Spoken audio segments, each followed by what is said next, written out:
Gloire à Dieu, alléluia, que le Seigneur notre Dieu nous bénisse et qu'il nous fortifie, frères et sœurs. Rendons grâce à notre Dieu. Notre Père, nous voulons te dire merci de nous donner l'opportunité, l'occasion de te glorifier, de t'adorer et d'entendre ta voix, Seigneur. Parle-nous, enseigne-nous encore. Enseigne-nous à mieux te connaître.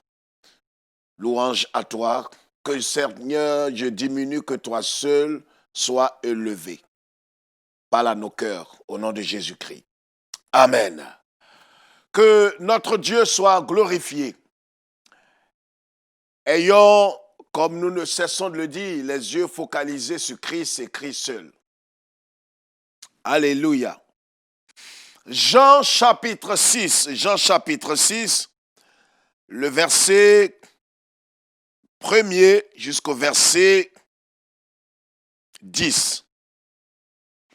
Après cela, Jésus s'en alla de l'autre côté de la mer de Galilée, de Tibériade. Une grande foule le suivait, parce qu'elle voyait les miracles qu'il opérait sur les malades. Jésus monta sur la montagne, et là il s'assit avec ses disciples. Or, la Pâque était proche, la fête des Juifs. Ayant levé les yeux et voyant qu'une grande foule venait à lui, Jésus dit à Philippe, « Où achèterons-nous des pains pour que ces gens aient à manger ?» Il dit cela pour l'éprouver, car il savait ce qu'il allait faire. Philippe lui répondit, « Les pains qu'on aurait pour 200 deniers ne suffiraient pas pour que chacun en reçût un peu. » Un de ses disciples, André, frère de Simon-Pierre, lui dit, « Il y a ici un jeune homme qui a 5 pains d'orge et 2 poissons. Mais qu'est-ce que cela pour tant de gens? » Jésus dit, « Faites-les asseoir. » Il y avait dans ce lieu beaucoup d'herbes. Il s'assit donc au nombre d'environ 5000 hommes. Jésus prit le pain, verset 11, prit les pains, rendit grâce et les distribua à ceux qui étaient assis. Il leur donna de même des poissons autant qu'il en voulut. Lorsqu'il fut rassasié, il dit à ses disciples, ramassez les morceaux qui restent afin que rien ne se perde. Amen. Voilà la parole de notre Seigneur. Voici un miracle qui vient d'être opéré. De quoi s'agit-il? La Bible dit que Jésus était allé de l'autre côté de la Galilée. Il était allé de l'autre côté de la mer de Galilée. Et comme il est parti avec ses disciples, une grande foule s'est approchée de Jésus. Certainement que cette foule est venue. Et la Bible souligne au verset 2, une grande foule le suivait parce qu'elle voyait les miracles qu'il opérait sur les malades. Alléluia. Une grande foule suivait Jésus, pas pour la vie. Une grande foule suivait Jésus, pas pour avoir la vie, pas pour être sauvé, mais simplement parce qu'elle voyait les miracles que Jésus opérait sur les malades. Les miracles que Jésus opérait en guérissant les malades, en délivrant ceux qui étaient sous le joug de Satan. Et c'est la raison principale pour laquelle la foule suivait Jésus. Nous aujourd'hui, pour quelle raison et quelle est la motivation pour laquelle nous suivons Jésus? Vous ne voyez pas que notre temps ressemble trait pour trait au temps de Jésus, où la foule suivait Jésus pour les miracles qu'il opérait. Aujourd'hui encore, c'est le même esprit, la même pensée. On suit Jésus pour des motivations qui ne sont pas saines. On peut le dire comme ça. Ces hommes-là suivaient Jésus. Ils cherchaient à voir Jésus. Ils voulaient être en présence de Jésus. Comprenez? C'est pourquoi le thème que je voudrais partager avec vous est intitulé « Pourquoi suivez-vous Jésus ?» Pourquoi suivez-vous Jésus? C'est important. Pourquoi suivez-vous Jésus? Pourquoi vous le suivez? Aujourd'hui, il y a plusieurs raisons qui poussent les uns les autres à suivre Jésus. Or, le Seigneur lui-même l'a dit, Je suis le chemin, la vérité et la vie. Ça veut dire, si quelqu'un veut venir après Jésus, quelqu'un veut marcher dans les pas du Seigneur, il doit marcher simplement dans ses pas pour avoir la vie éternelle. Parce que Jésus est la vie éternelle. C'est pourquoi l'apôtre Jean dira, celui qui a le Fils a la vie éternelle. On ne suit pas Jésus pour être riche.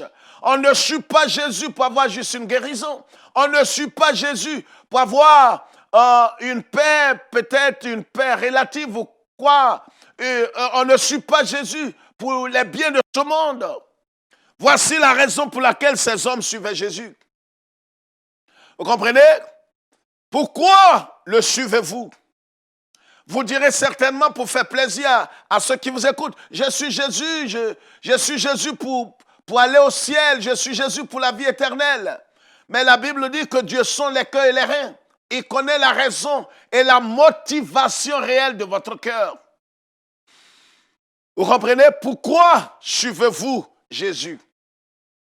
La Bible dit, cette foule-là suivait Jésus, pas pour autre chose, mais parce qu'elle voyait les miracles que Jésus opérait.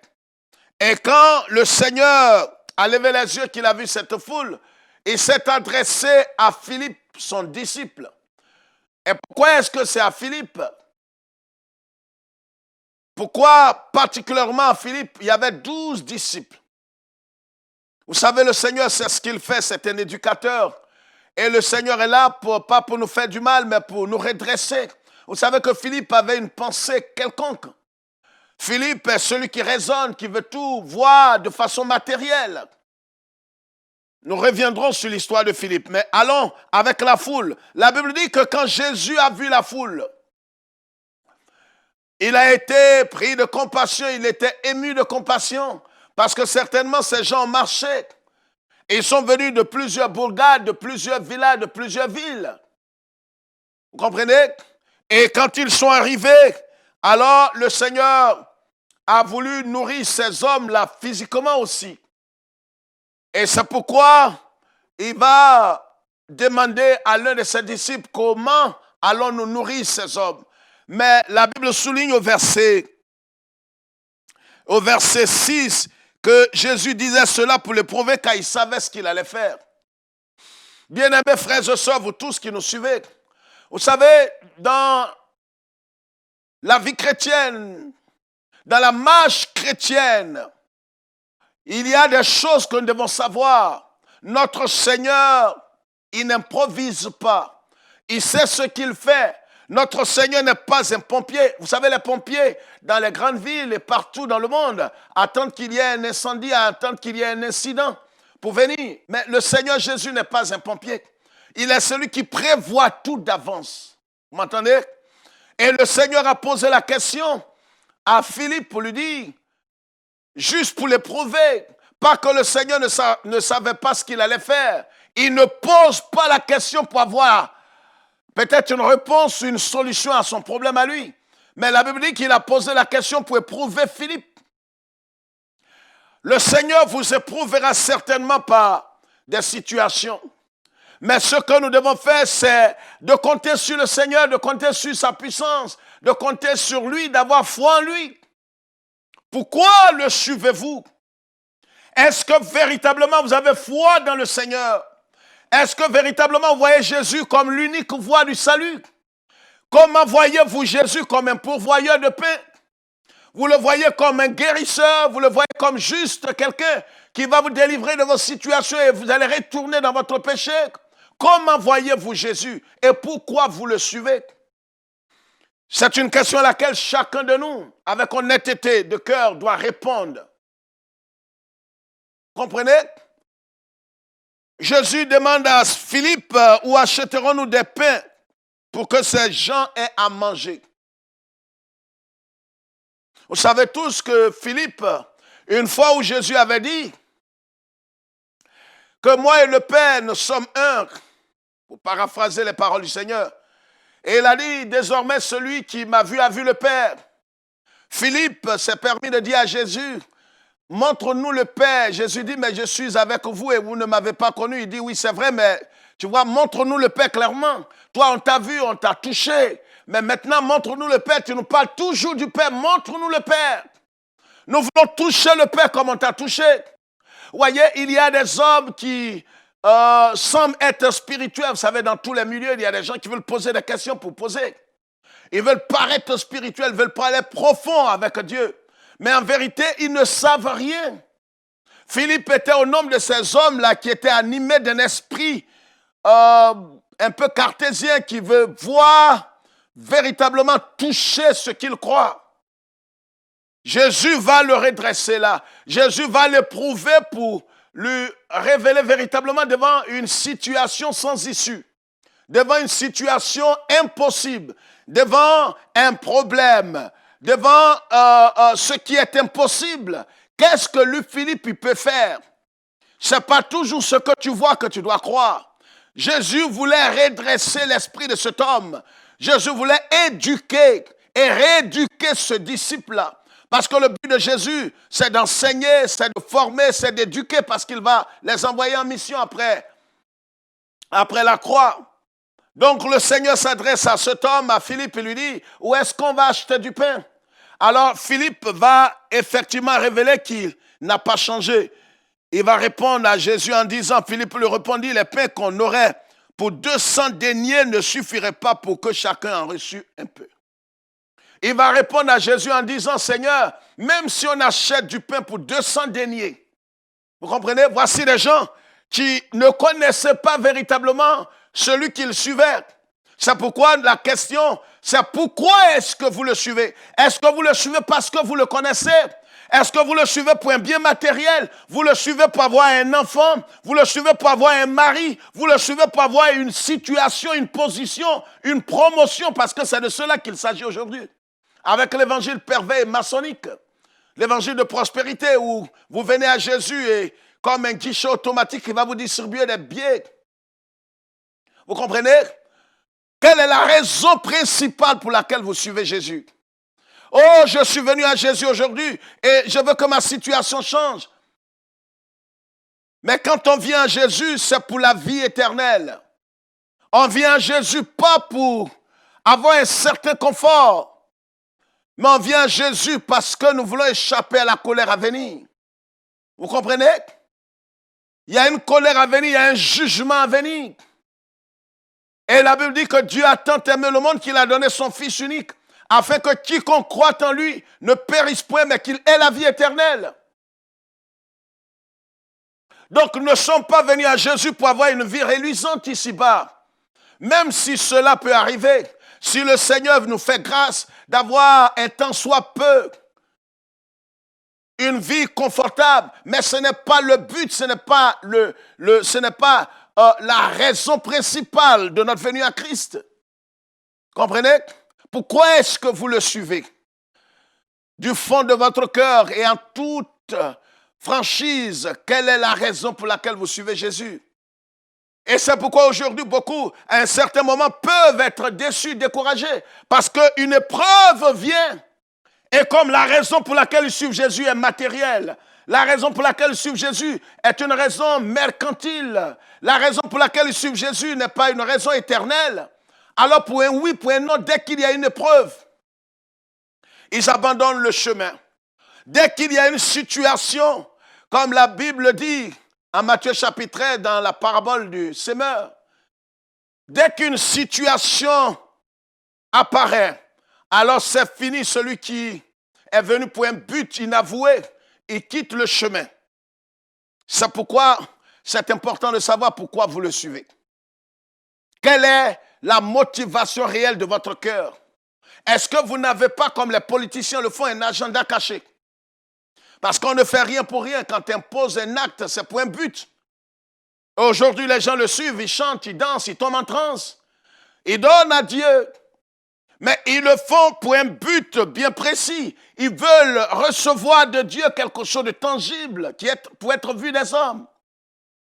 La Bible déclare ici, voyez, Philippe répond à Jésus. Il lui dit, même si nous achetons du pain, voici un homme qui suit Jésus, mais il ne sait pas véritablement qui est celui qu'il suit. Pourquoi est-ce que vous le suivez? Est-ce que vous le connaissez? Est-ce que nous connaissons celui que nous suivons? Peu importe le titre que vous portez, vous pouvez être bishop, archevêque, comme tous ces titres ignobles qu'on porte aujourd'hui dans les églises évangéliques. Bishop, archevêque, demi-dieu, cardinal, pape évangélique. D'autres vont jusqu'à s'appeler souverain. Proclamez-vous Dieu en même temps. Vous ne voyez pas cette idiotie-là? Les gens sont tombés aussi bas que ça. Vous suivez Jésus pourquoi? Pour remplir vos poches? Pour être parmi les nouveaux riches? Parce que vous avez entendu un évangile qui vous a dit que venez, vous allez sortir de votre isthme, vous allez sortir de votre difficulté.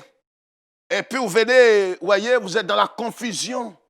Et beaucoup de ces chrétiens malheureux aujourd'hui, mal affermis, sont dans la confusion. Ils disent, mais je suis venu, on m'a dit que si je venais à Jésus, les choses allaient se ranger. Et les choses aussi allaient même s'arranger pour moi. Et je viens et voilà les problèmes perdus. Je ne suis pas riche parce qu'on vous a fait croire que quand vous venez à Jésus, vous serez plus riche que les païens. N'est-ce pas? Vous êtes des princes là. Et certains de ces chantres abominables, ignobles, chantent, oh non, mais pourquoi est-ce que des esclaves sont sur des chameaux et puis des princes mages? Mais les princes mages parce que le prince même de la paix a marché. Jésus a marché. Et nous sommes ses disciples. Et si le Christ a souffert, Jésus n'est pas mort à la croix pour nous et pour que nous puissions véritablement échapper à la croix. Il a dit, si quelqu'un veut me suivre en Luc chapitre 9, qu'il renonce à lui-même, qu'il se charge de sa croix et qu'il me suive. Donc Jésus n'est pas mort à la croix pour que nous puissions échapper à la croix, mais pour que chacun de nous puisse porter sa croix. Vous comprenez bien? Alors la Bible dit que Philippe ici répond que même si il y avait de l'argent pour acheter du pain pour 200 deniers, ça ne suffirait pas. Ce qui prouve que cet homme-là suit Jésus, il le suit mais il ne le connaît pas. C'est pourquoi nous demandons pourquoi est-ce que vous le suivez vous? Oui, vous, pourquoi est-ce que vous le suivez? Oh, je suis Jésus pour la vie éternelle, vraiment? Sérieux? Vous le suivez vraiment pour la vie éternelle et pourquoi dès qu'il y a une situation, vous sortez de vos gonds et vous ne voulez plus venir à Christ, vous ne voulez plus marcher avec lui, vous êtes refroidi? Pourquoi est-ce que vous n'êtes pas prêt à renoncer à votre honneur, à votre dignité? Vous n'êtes pas prêt à mourir à vous-même parce que c'est le chemin étroit. Vous savez tous que Dieu ne s'impose pas, mais Dieu se propose. Dieu n'oblige personne.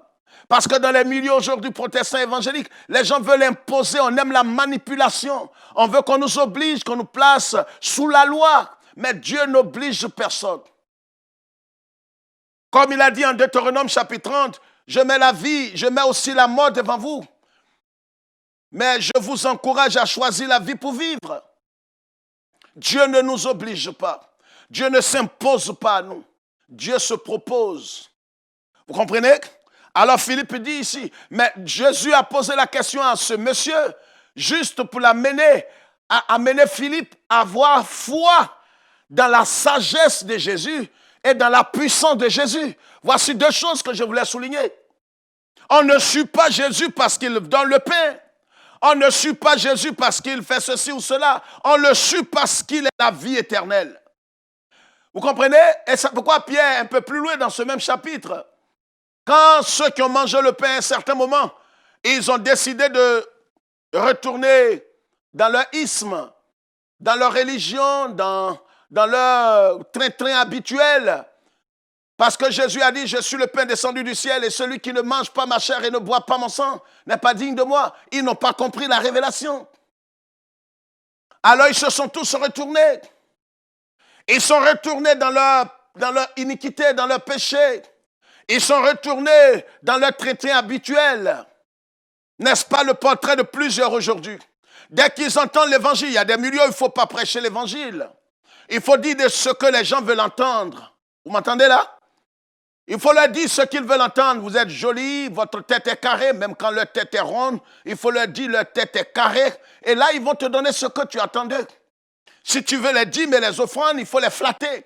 Il faut leur dire que même s'ils sont des pédés, des voleurs, des dealers, dis-leur que vous êtes bons, Dieu est avec vous, vous êtes gentils. Même les prostituées les plus visibles, dis-leur que vous êtes saintes. Voici l'ignominie, l'abomination dans l'église aujourd'hui. il faut leur prêcher ce qu'ils veulent entendre. Là, ils vont te donner les dîmes et les offrandes.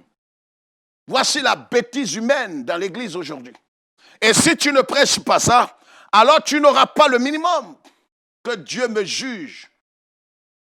Vous comprenez? On ne peut pas aller à ce point, on ne peut pas aller sur ce chemin-là, frères et sœurs. Voici la pure vérité. Dites-leur ce qu'ils veulent entendre. La Bible dit dans les derniers temps, ils auront la démangeaison d'entendre ce qui est agréable. Dis-leur que vous serez prospères. Amen. Dis-leur que vous serez riches. Alléluia. Pasteur prêche. Dis-leur que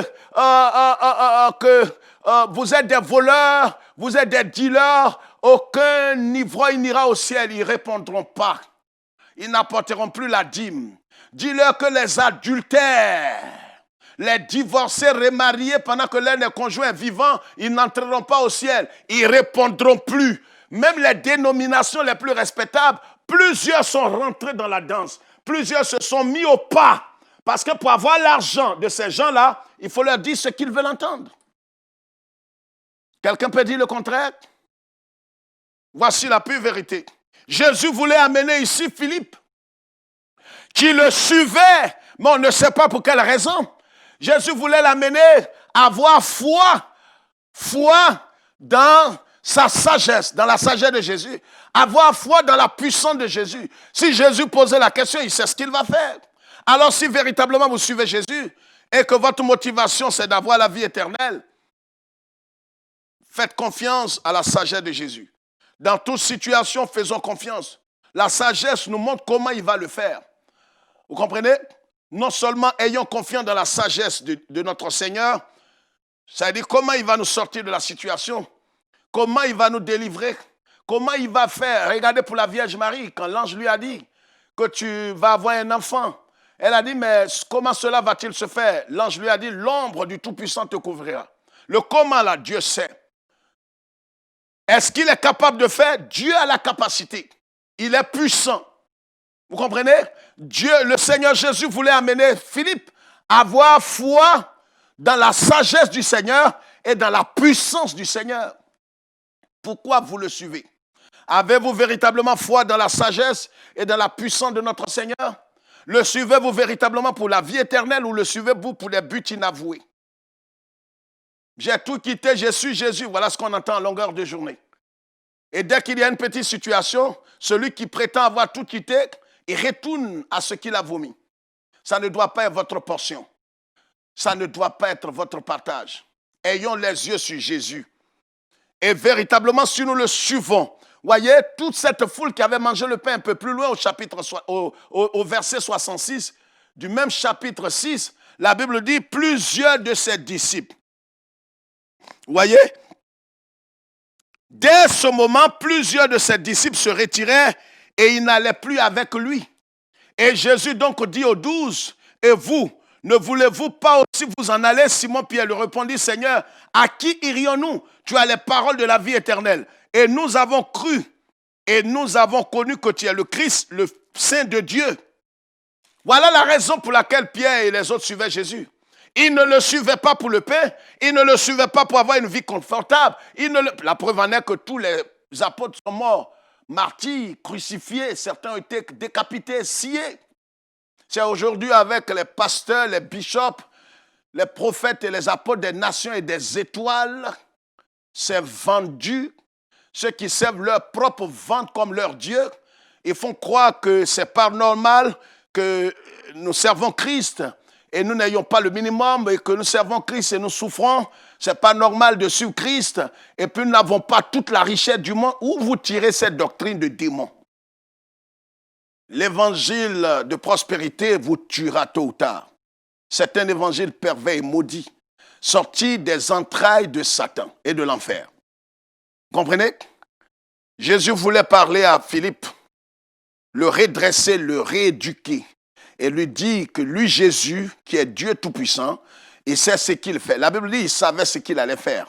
Regardez, quand Dieu vous pose une question, quand Dieu vous conduit sur un chemin, quand Dieu vous demande de faire quelque chose, ne pensez pas qu'il attend quelque chose d'extraordinaire de vous. Il faudrait que vous lui fassiez simplement confiance. Même la dîme, les offrandes, c'est vrai, certains manipulent les peuples aujourd'hui, les maudissent, Et les menaces, on n'a pas besoin de menacer un chrétien ou de maudire ou de manipuler les gens pour apporter la dîme. Ça fait partie de l'adoration. Les mages, quand ils sont venus adorer Jésus, on ne les a pas obligés à donner. Si quelqu'un aime Dieu, il donne librement. Et s'il ne veut pas donner, que Dieu soit loué. On ne doit pas maudire les gens pour cela. Mais dans les milieux où on aime la loi et on aime les orgies, on aime bien ces gens qui nous guident parce que Dieu nous donne des bergers selon nos cœurs. Vous comprenez? Alors, pourquoi suivez-vous Jésus? C'est à vous de répondre à cela. Suivons Jésus, pas pour ce qu'il opère comme miracle, guérison et pouvoir à nos besoins, c'est des choses importantes, mais ce n'est pas l'essentiel. Suivons-le pour la vie éternelle. Comme Pierre l'a dit, nous te suivons parce que tu as les paroles de la vie éternelle. On suit Jésus pour la vie éternelle. Les autres choses sont secondaires. Et s'il ne nous donne pas, il sait ce qu'il fait. Que Dieu bénisse Israël et qu'il se souvienne de chacun de nous. Demeurez bénis et sachez la raison principale pour laquelle vous suivez Jésus. Shalom.